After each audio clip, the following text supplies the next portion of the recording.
What's the meaning of cloudburst?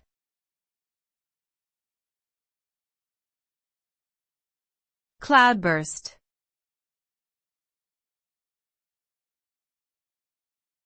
Cloudburst.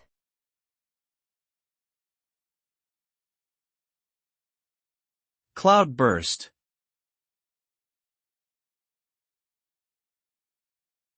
Cloudburst.